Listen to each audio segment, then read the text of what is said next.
Good afternoon everyone, we are here at I Love Sea Eagle here at Mabini, Davao de Oro.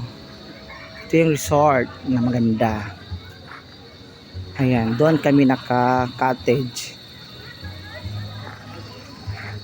Ayan.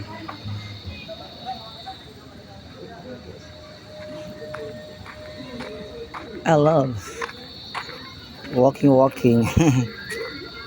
This is Ate Delia, my best friend here in Tagum City. Ayan. Hi Ate Delia. Hello. Kumusta ang lagay mo dyan? Okay lang ang lagay. Wala ka namang lagay, nahawakan eh.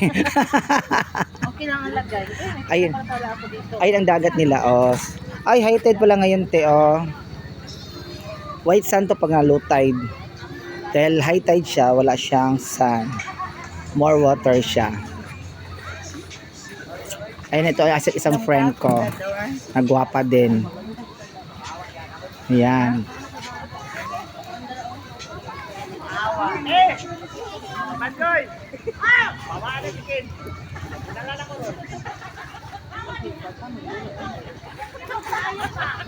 Buti walay kuan karon, walay init. Ganda sana maligo. In the view, no? Yes. Gandang view. Hi.